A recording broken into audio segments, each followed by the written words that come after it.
Constituyen la potencia para transportar mercancía, así como la velocidad que desafía a la física. Conectan océanos y transportan a los hombres a bastante profundidad de la superficie terrestre. Sufren accidentes a propósito para mejorar su seguridad y están diseñadas para durar. Propulsadas por diésel, electricidad o vapor, se presentan en todas las formas y tamaños. Algunas incluso van por el aire. A continuación, la verdadera historia de las locomotoras en...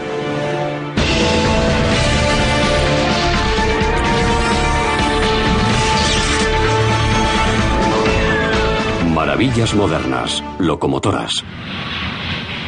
Presencia el orgullo de Francia, el tren à grande vitesse, o TGV, cuya traducción sería tren de alta velocidad.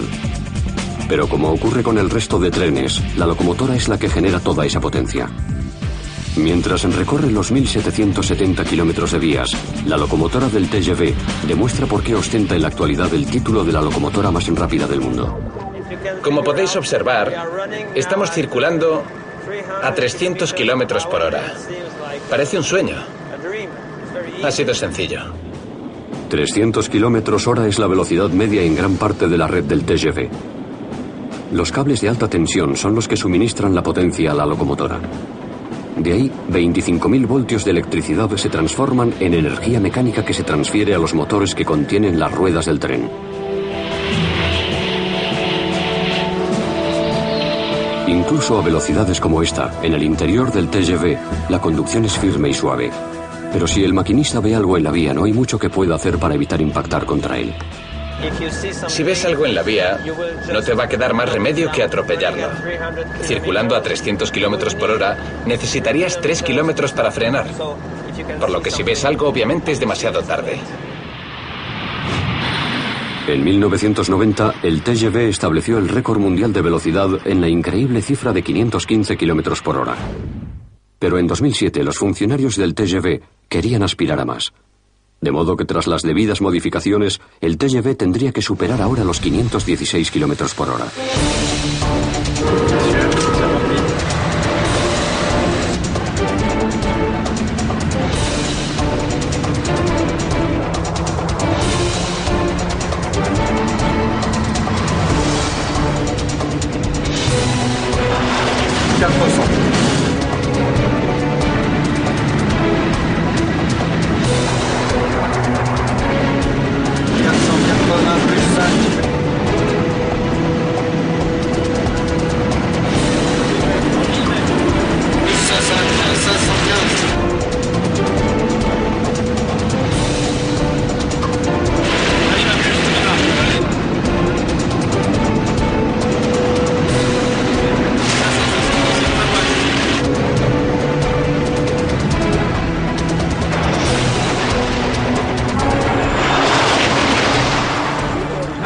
Tras la debida comprobación, el valor oficial de la velocidad es de 574 kilómetros por hora.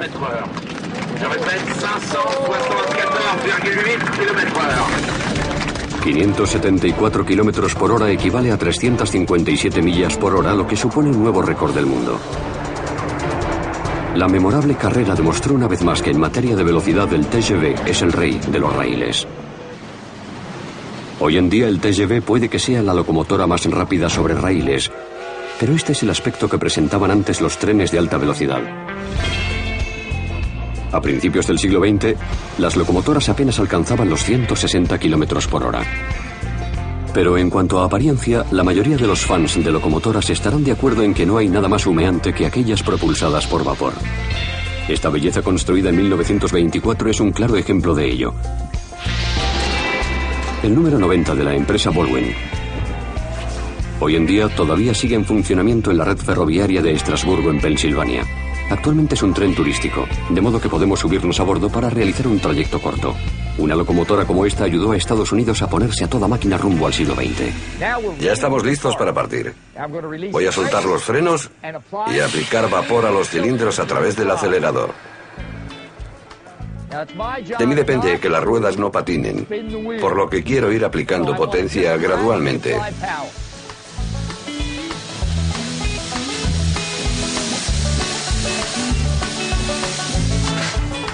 Aplicar potencia requiere el trabajo en equipo del maquinista y del hombre a su izquierda que palea el carbón desde el tender a la caldera, es decir, el fogonero. Ahora el fogonero necesita alimentar ese fuego. Por medio de la experiencia, él sabe perfectamente cuándo palear carbón. Se trata de un esfuerzo coordinado. Cuando necesitas vapor, él de antemano ya tiene que haber pensado en producirlo. Antiguamente quemaban aproximadamente 1,5 toneladas de carbón a la hora. Un fogonero solía trabajar jornadas de 12 horas. Podía quemar más de 12 o 15 toneladas de carbón al día, paleándolo manualmente desde el tender. Introducir el carbón en la caldera es el primer paso para producir energía. Dado que nuestra cámara se derretiría debido a los 2500 grados de temperatura de su interior, la mejor manera de ver cómo funciona un motor a vapor es que nos colemos en la típica caldera de una locomotora. Esta, de hecho, se está reparando en el taller de reparación de ferrocarriles de Estrasburgo. El fogonero echa el carbón por el agujero de la parte posterior que cae en este contenedor. Este contenedor se denomina fogón. Alrededor del fogón hay agua. El agua está por toda esta zona y su nivel llega más o menos hasta aquí. Siempre ha de estar por encima del fogón, de lo contrario este se derretiría. De modo que el calor del fuego calienta el acero del fogón, haciendo que el agua hierva, y eso es lo que produce que el vapor ascienda hacia la zona de vapor y que salga por el domo de vapor. En el interior del domo de vapor hay una válvula reguladora. Cuando el maquinista empuja de la palanca del acelerador, se libera vapor en un conducto que lo dirige a los cilindros de la locomotora. Dentro de los cilindros, el vapor genera el movimiento de los pistones. Los pistones empujan el vástago de pistón y este a su vez hace que las ruedas se muevan. Regular la presión de vapor en el interior de la caldera resulta fundamental. Si hay poca presión, el tren pierde velocidad, pero si de lo contrario hay mucha, la caldera podría explotar. El diseño de la caldera resultó ingenioso, pero dado que el carbón se suministra desde la parte trasera, genera un problema para el maquinista. Esta enorme caldera me impide ver bien. Tengo que asomarme para ver lo que tengo por delante del motor. Miro constantemente en busca de cualquier objeto que pueda obstruir el paso. Árboles, ganado o cualquier cosa que pueda resultar problemática. Esa es la razón por la que los diseñadores de locomotoras inventaron el quitapiedras. Como su propio nombre indica, el quitapiedras retira las piedras de la vía. Sin embargo, esta protección no puede evitar el desgaste o rotura generados por una locomotora de 100 toneladas durante los trayectos sobre una cabeza de vía de 5 centímetros de ancho. Las ruedas se desgastan. Al igual que en los coches, el neumático de una locomotora va montado sobre la rueda, solo que estos neumáticos están hechos de acero y para cambiarlos es necesario calentarlos. La rueda de la locomotora de vapor se achata y se queda pegada al eje. Para quitarlo colocamos un aro de fuego y calentamos la rueda a unos 400 o 500 grados. Cuando se calienta se dilata y finalmente se formará un hueco entre la rueda y el eje. De esta manera podremos separarla del eje y cambiar la rueda. Ponemos una rueda de acero nueva y listo para emprender el viaje. Esto resulta relativamente sencillo en un taller mecánico. Antiguamente, cuando las cosas se rompían en pleno viaje, el maquinista ejercía también de mecánico. La tecnología fallaba constantemente. El maquinista, por medio de su vista y oído, tenía que estar pendiente de cualquier problema que pudiera surgir. Cuando veían algo en la vía, había llegado el momento de tocar el silbato. Cada vez que suena el silbato de un tren de vapor, llena el aire por completo. Habla un lenguaje único y universal. Cada maquinista toca el silbato de forma diferente. Ante un paso a nivel, oiréis dos silbidos largos. Uno corto y uno largo a medida que nos aproximamos al cruce.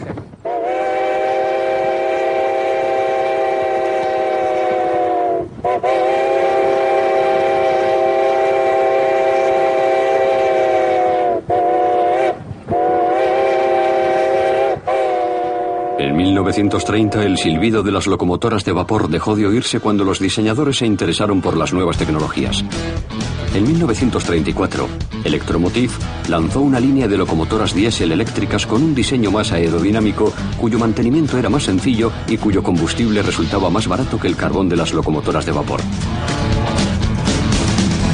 Hoy en día las locomotoras diésel eléctricas tienen una apariencia distinta, pero siguen siendo el estándar de la industria. Empresas como Electromotive, diésel en Londres, Ontario, fabrica cientos de ellas al año para el mercado internacional. Cada una se empieza con una placa de fundición de acero. Lo que vemos aquí es una placa de fundición. Mide 4,4 centímetros de grosor, 21 metros de largo y 1,8 metros de ancho. Pesa aproximadamente 13.590 kilos. La placa comienza el viaje boca abajo para que los soldadores y cortadores puedan añadir largueros y travesaños a los bajos. La armadura de la locomotora va cogiendo forma. Más tarde, se traslada a otra zona para continuar el proceso. La armadura en sí pesa unos 36.200 kilos. Se da la vuelta a la placa de fundación y se posa en la zona de ensamblaje. Aquí es donde se colocan algunos de los componentes más importantes. Esto que vemos aquí son los tanques de aire comprimido que abastecen a la locomotora así como a los automotores. Encima de nosotros vemos la instalación del tanque de combustible